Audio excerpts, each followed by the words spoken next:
Bonjour, je vais corriger l'exercice 6 du TD18. Dans cet exercice, on étudie un pendule magnétique. Donc c'est simplement en fait une boussole, hein, toute simple. Et la boussole, c'est un petit aimant qui va s'orienter suivant le champ magnétique terrestre. Alors, il faut quand même préciser une chose, c'est que le champ magnétique terrestre, il a deux composantes. Une composante qui est horizontale, qui va pointer le nord, c'est celle qu'on va utiliser. Enfin, c'est celle qu'on utilise avec la boussole. Mais il y a aussi une composante verticale, qui par contre, bon voilà, elle est là forcément. Et donc là, on va s'intéresser qu'à la composante qui est horizontale. Donc on se sert normalement de la boussole. Donc je vais me donner un repère X, Y, Z.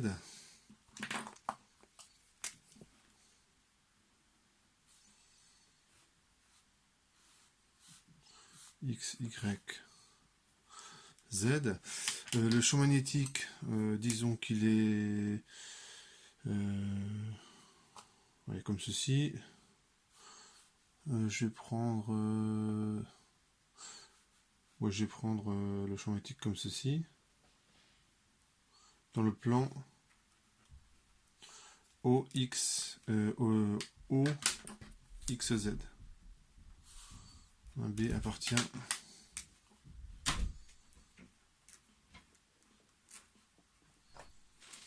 voilà, donc comme ça je fixe mes notations. Et ma boussole, elle peut tourner uniquement suivant l'axe de rotation Z. Donc elle serait comme ceci. Ça c'est une partie de ma boussole. Et l'autre partie comme ceci. Et je vais la modéliser par un moment magnétique. Donc pour simplifier, je vais refaire le schéma à côté, où je vais faire une vue du dessus. Mais si vous fais ce schéma, c'est juste pour vous montrer qu'il y a aussi une composante suivant Z du champ magnétique. Hein, c'est quand même facile, c'est facile à comprendre. Hein. Faut voir le champ magnétique terrestre comme à peu près comme celui créé par un aimant. Donc ça fait des boucles de champ magnétique. Les lignes de champ font des boucles. Et donc forcément, il n'y a aucune raison que à un endroit sur Terre, ce soit bien horizontal au sol. Hein. Il n'y a aucune raison. Donc il y a forcément une composante verticale. Je vais appeler l'angle θ celui-là. Et je vais mettre tout ça en équation. Donc vue du dessus.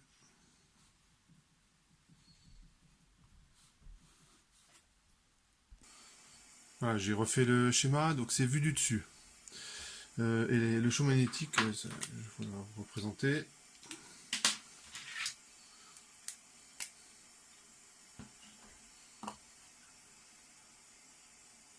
Il est comme ceci.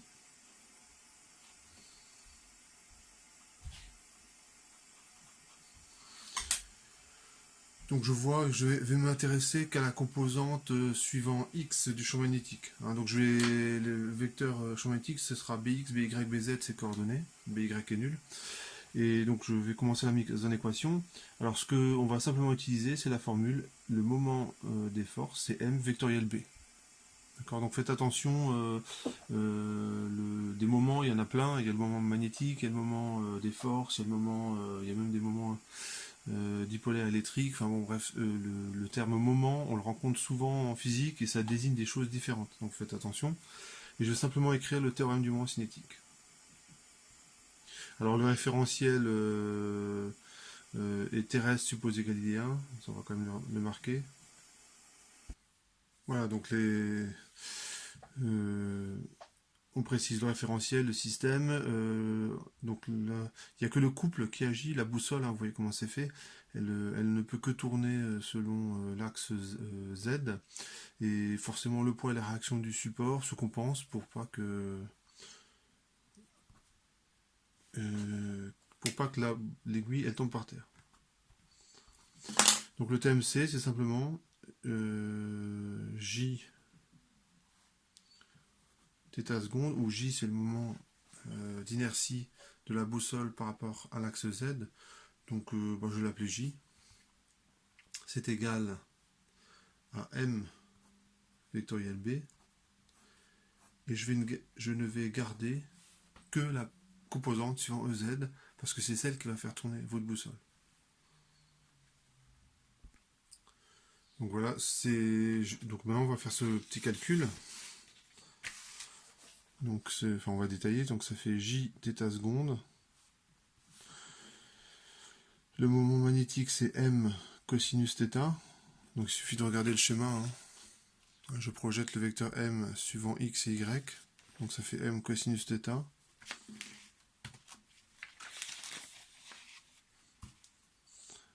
M sinus θ. Donc là on regarde que on projette suivant Y, suivant Z il n'y a rien, vectoriel BX 0 BZ, et je ne m'intéresse qu'à la composante suivant Z. Je fais mon petit je finis le calcul, donc ça fait J θ, je vais y arriver, J θ seconde. Et bien sûr, dans ce produit vectoriel, je ne m'amuse pas à calculer toutes les composantes, puisque je ne vais garder que la composante suivant Z. Et ça fait moins M BX sinus θ. Donc X il est en indice. Voilà. Et finalement, j'arrive à une équation que vous connaissez bien.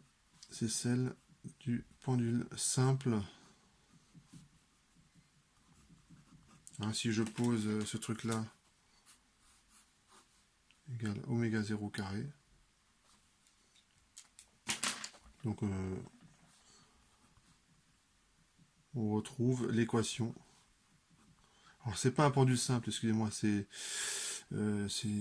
voici, enfin, je devrais plutôt dire l'équation d'un pendule pesant. Le pendule simple, c'est juste une masse ponctuelle au bout d'un fil. Là, c'est un petit peu, la masse elle est répartie sur toute l'aiguille.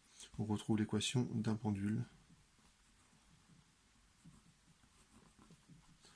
Θ seconde plus oméga 0 carré sinus θ égale à 0. Donc votre truc va se mettre à osciller. Alors dans les boussoles qu'on utilise avec le champ magnétique terrestre, ça oscille pas vraiment parce que le champ magnétique il n'est pas assez fort. Mais si vous prenez un aimant avec un champ magnétique petit peu plus important, là on va voir l'oscillation. Et oméga 0 carré, c'était marqué au-dessus. Ça vaut ça. Est-ce que c'est sensible à la composante verticale du champ magnétique terrestre? La réponse est évidemment non, parce que BZ il n'apparaît pas dans le résultat final. Voilà pour cet exercice.